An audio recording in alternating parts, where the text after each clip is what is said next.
गरीबी से उठी एक कहानी। बेटियां किसी से कम नहीं। कहानी एक ऐसी माँ की जिसके सपने और लालच इतने बड़े थे कि उसने उसे पूरा करने के लिए अपनी सगी बेटी को भी नहीं बख्शा। अरे मेरी प्यारी बिटिया रानी, सारा दिन इतने डिजाइनर कपड़े सिलती है।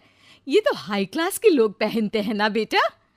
हाँ माँ, तभी तो इनके सिलने के लिए मुझे इतने अच्छे पैसे मिलते हैं। देखो माँ, अगले महीने घर में रंगीन बड़ा टीवी लगवा दूंगी। हाँ। अरे जीती रहे बेटा। वैसे कोई ऐसा काम कर जिससे एक बार में ही ढेरों पैसे आ जाए। आने को तो इसमें भी अच्छी कमाई है माँ, लेकिन एक दिन में एक ही कपड़ा सिलो तो आराम भी है ना। वैसे क्या करना है माँ इतने पैसों का? अरे तू बड़ी भोली है बेटा। अरे ओ रायना के पापा, देखो तो। रायना के लिए मैंने एक लड़का देखा है। पैसे तो इतने हैं कि लाखों रोज इधर से उधर हो भी जाए तो पता ना चले। वो तो ठीक है, लेकिन इतने बड़े घर का लड़का हमारी रायना से शादी क्यों करेगा? अरे कैसी बात कर रहे हैं आप? क्यों नहीं करेगा? अरे करेगा ना, कमी क्या है हमारी रायना में? अच्छा, फोटो तो दिखा दो, कैसा है लड़का? कहीं ऐसा ना हो कि कोई बूढ़ा निकले।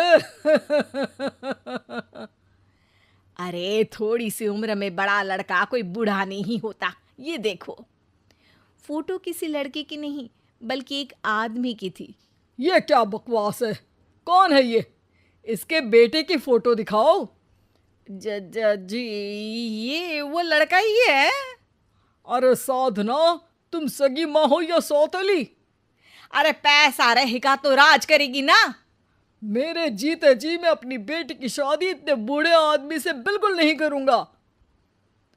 जब मैं अपनी बेटी के लिए लड़का पसंद नहीं कर सकती, तो मेरा इस घर में रहने का अधिकार ही नहीं है।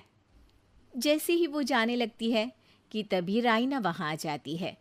माँ, आप जहाँ बोलेंगी मैं वहां शादी कर लूंगी, आप कहीं मत जाइए। और फिर रायना की शादी अपने से 11 साल बड़े राधा राम से हो जाती है। शादी के बाद एक दिन, अरे माँ, कैसे आना हुआ आपका? अरे बेटी, घर में आने के लिए कुछ सोचना होता है क्या? ये लो, पूरे 2 दर्जन केले हैं बेटा। अह, शुक्रिया माँ। वैसे और बताइए। बेटा, तेरे पापा की तबीयत खराब हो गई है और तू तो जानती है कि उनकी कमाई कितनी है। अगर तुझसे कुछ पैसों का इंतजाम हो जाए तो। माँ, मेरे पास पैसे कहाँ से आएंगे? अरे वाह बेटी, तू तो गिरगिट की तरह रंग बदल रही है। अरे तुझे पढ़ाया लिखाया, तेरी शादी में पैसा लगाया, अब तेरे मायके वालों को जरूरत है तो तू ऐसे जवाब देगी? अरे अरे माँ, ऐसे मत बोल। मेरी मुंह दिखाए में जो पैसे मिले थे ना, वो मैं तुझे दे देती हूँ। लेकिन अगली बार से आपको जब पैसों की ज़रूरत हो तो आप कुछ दिनों पहले ही बता देना। अरे ठीक है ठीक है, तो अभी से सुन ले, अगले महीने भी पैसों का इंतज़ाम करके रखना, मैं आकर ले जाऊंगी। तभी वहाँ रायना की सास आ जाती है। अरे अरे समधन जी, कैसे आना हुआ? अरे कुछ खाया पिया आपने? अब जी वो केले लाई हूँ पूरे 2 दर्जन। अब बेटी के ससुराल आना था तो खाली हाथ थोड़ी ना आती मैं। कोई बात नहीं बहन जी, आराम से बेटी से बात करिए, मैं और भी कुछ खाने को भिजवाती हूँ। सास के जाने के बाद साधना भी पैसे लेकर घर आ जाती है। अब दिन बीतते हैं। साधना हर महीने रायना के घर आती और पैसे लेकर चली जाती। लेकिन एक दिन अचानक रायना की सास का फोन साधना पर आता है।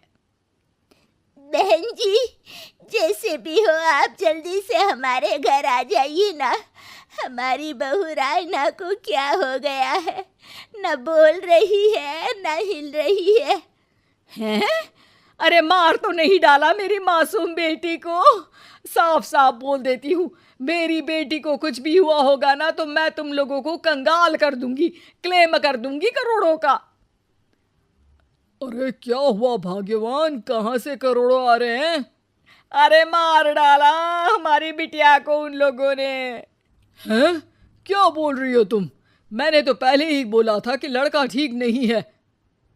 दोनों रायना के घर पहुंचते हैं, जहां रायना का पति कहता है, अरे अरे आप डरिए नहीं, डॉक्टर ने कहा है कि वो अब खतरे से बाहर है।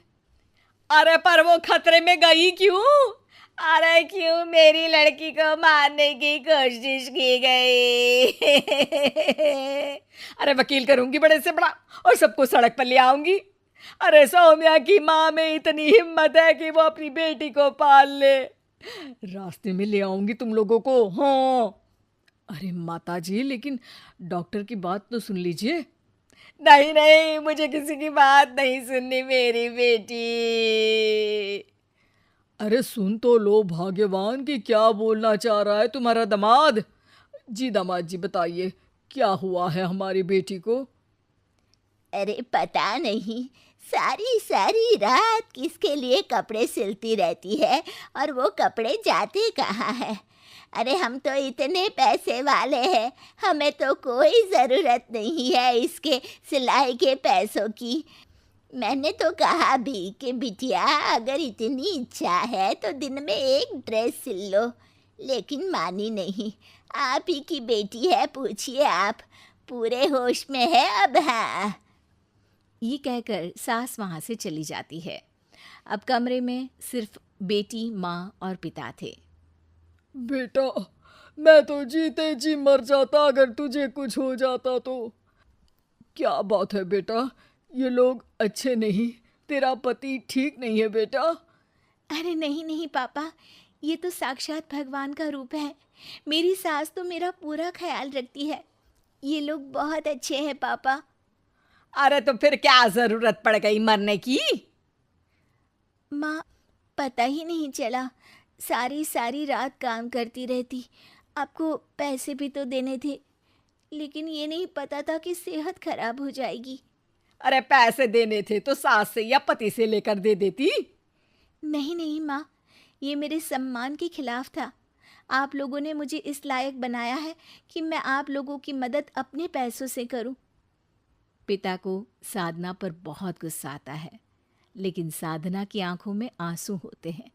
मुझे माफ कर दे बेटा, मैंने कभी नहीं सोचा था कि तू इतनी स्वाभिमानी निकलेगी।